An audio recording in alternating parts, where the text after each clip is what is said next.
Oi pessoal, aqui é a Thalita e bem-vindos à Casa da Coruja. E hoje eu vou falar sobre as minhas melhores leituras do primeiro semestre.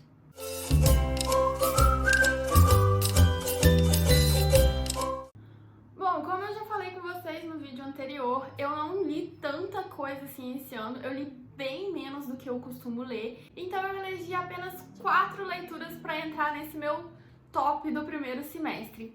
E todas elas têm uma coisa em comum. Primeiro, todas elas foram escritas por mulheres, o que eu achei bem curioso, isso nunca tinha acontecido comigo. A maioria dos meus livros favoritos são escritos por homens, então eu fico muito feliz que esse ano as mulheres estão, assim, exclusivas no meu top 4. Mas a segunda coisa que eles têm em comum é que em todo... Lechuga querendo aparecer no vídeo. A segunda coisa que eles têm em comum é que todos eles vão nos apresentar uma protagonista feminina muito forte.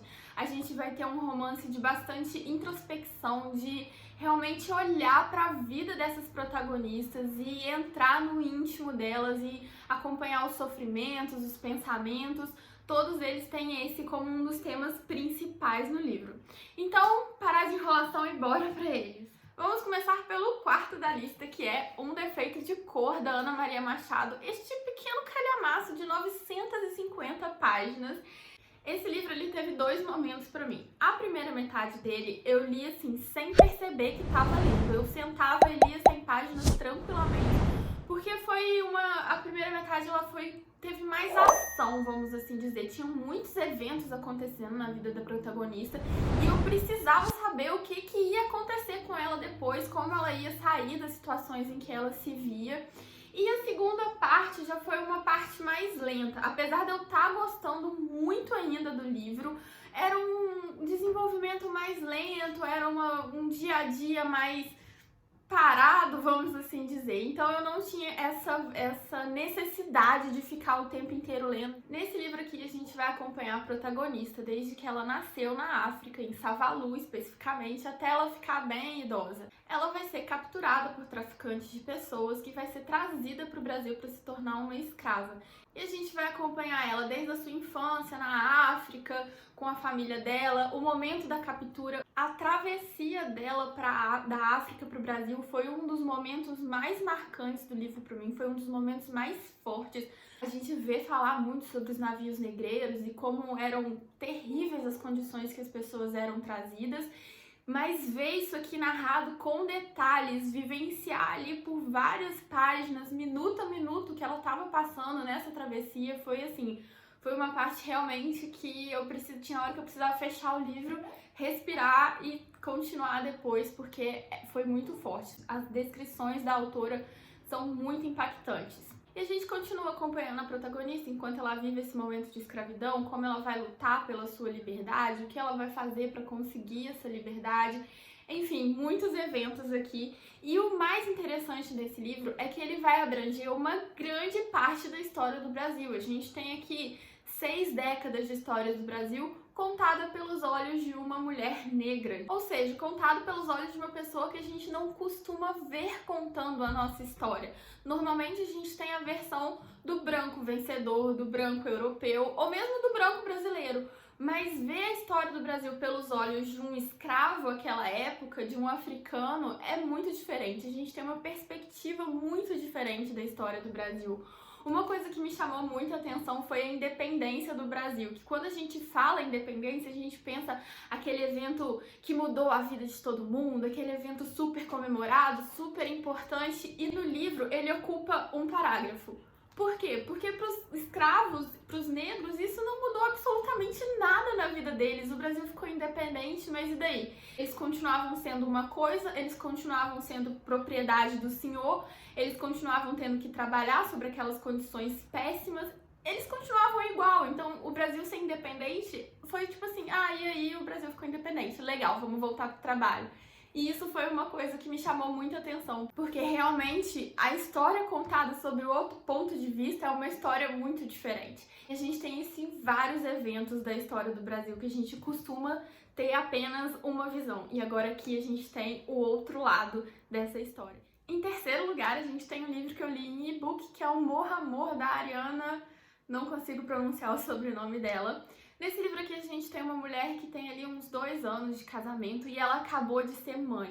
O livro começa, o filho dela é recém-nascido, tem apenas alguns meses e teoricamente essa mulher tem a vida perfeita para a sociedade. Ela tem um casamento bom, um casamento com uma pessoa que gosta dela, ela acabou de ter um filho, então assim, o ápice da realização da mulher, que é a maternidade. Só que, no entanto, essa mulher não está feliz. Ele é um livro narrado em primeira pessoa, então a gente vai acompanhar os conflitos dessa mulher bem de perto, a gente tá ali o tempo inteiro dentro da mente dela, e é um livro narrado em fluxo de consciência, então a gente tá ali dentro do turbilhão com ela. Sabe quando você tá num momento de desespero, que você quer sair de uma situação na sua vida e você não vê como, e de repente você pensa numa saída que talvez não seja uma saída tão aceita pela sociedade e você se critica por ter pensado aquilo? Ela chega a pensar em suicídio em muitos momentos, porque realmente ela se vê aprisionada numa vida que ela não quer, que ela não necessariamente escolheu para ela, mas que ela simplesmente foi sendo envolvida pelos padrões da sociedade, foi ali se vendo de repente casada, de repente grávida, de repente com filho, e aquela não era a vida que ela queria. Então a gente tem momentos de depressão, a gente tem momentos de desespero, e como eu falei, tudo isso a gente acompanhando dentro da mente da personagem. Então você se vê desesperado junto com ela, você se vê naquela angústia, você se vê tentando achar uma saída para ela e ao mesmo tempo desesperado porque não tem muita saída. Você é mãe, você tem uma criança para cuidar e o que você vai fazer? Você vai simplesmente abandonar o seu filho? E ela fica nesse impasse tentando descobrir uma saída e ao mesmo tempo não vendo essa saída. É um livro, acho que todos os livros que eu vou falar hoje são livros muito fortes, são livros que mexeram muito comigo, que despertaram sentimentos pesados, sabe? Não foi, ai, que livro quentinho no coração. Foram livros que mexeram com angústias, com períodos complicados e tristes na vida das personagens. O segundo livro é de uma autora que eu me pergunto por que eu não li nada dela antes. Eu tenho esse livro físico aqui em casa, mas eu procurei ele no apartamento inteiro e não consegui achar, que é A Hora da Estrela, da Clarice Lispector. Nesse livro a gente vai ter o narrador, que é o Rodrigo S.M., que ele vai nos contar a história da protagonista, que é a Macabeia.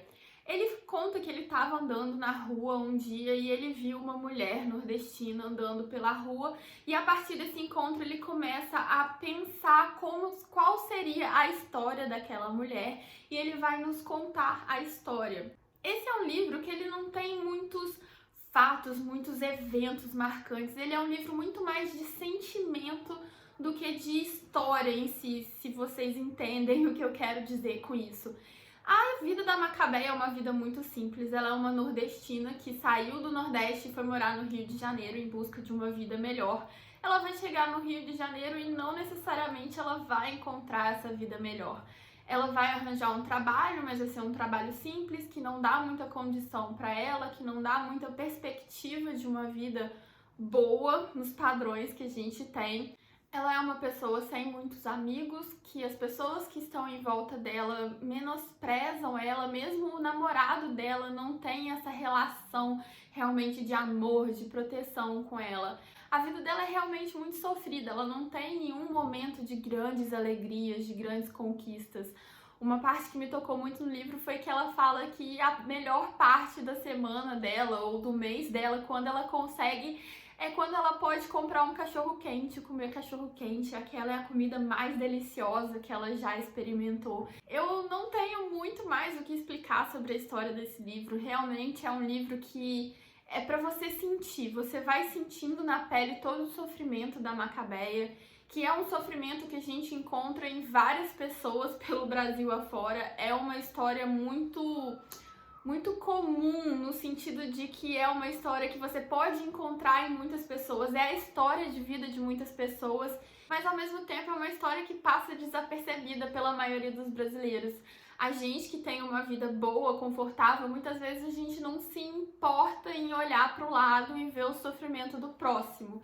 A gente está simplesmente feliz e contente com o que a gente tem. E é quando a gente tem a sensibilidade de uma autora como essa, que coloca nas páginas dessa vida, dessa protagonista, essa vida da Macabeia, é que a gente percebe como que a gente é ignorante em relação à situação do nosso país, como a gente deveria fazer mais pelo outro, ajudar mais o outro, porque apesar de ser uma história de ficção, é uma história que acontece todos os dias. E em primeiro lugar das minhas melhores leituras do primeiro semestre, concorrente seríssimo a uma das melhores leituras do ano, Ponciá Vicêncio, da Conceição Evaristo.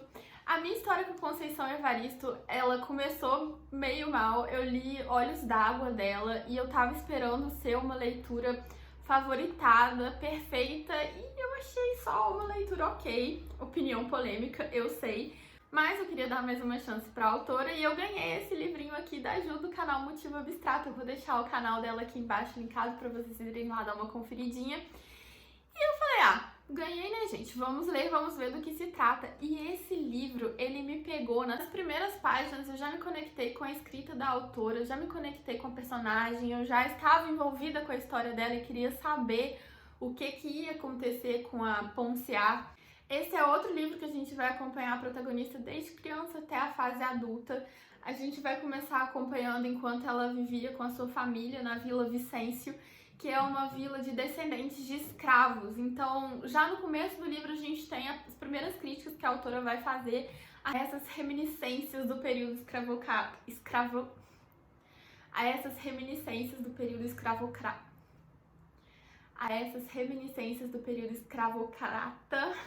A gente ainda tem a população negra subjugada, a população branca, a gente ainda tem aquela ideia do senhor, do dono de tudo, que ainda tem direito sobre a pessoa mesmo dos seus trabalhadores, porque aqui no caso já seriam trabalhadores, mas ainda é escravidão, a gente percebe isso. Na própria família da Ponciá, a gente tem... O avô dela foi escravo, então a gente tem algumas reflexões dele sobre a escravidão em si. E depois de um evento específico na vida da Ponciá, ela vai resolver ir para a cidade grande tentar uma vida melhor. Só que aí é a mesma história da Macabeia, ela vai chegar na cidade grande, ela vai ver que não é bem assim, que não existe essa vida melhor, que na cidade ela vai continuar com os mesmos sofrimentos, ou às vezes sofrimentos até pior, porque além dos preconceitos, além da subvida que ela vai levar, ela ainda vai acrescentar isso a solidão, a distância da família, ela vai acabar se envolvendo em um relacionamento abusivo. Então aqui a gente tem muita crítica social pesada. As imagens que a autora traz nesse livro são imagens muito fortes. É um livro super pequeno, tem 127 páginas e ela conseguiu me arrancar lágrimas, o que é um pouco difícil. Eu não sou tão fácil de chorar com o livro, mas nesse livro aqui teve algumas cenas que eu precisei respirar fundo, fechar o livro, fazer outra coisa, porque senão eu ia começar a chorar junto com a protagonista e não ia parar mais. Bom, gente, essas foram as minhas 4 leituras favoritas do primeiro semestre. Deixa aqui embaixo qual foi o livro que você mais gostou de ler esse ano e eu vejo vocês no próximo vídeo. Tchau!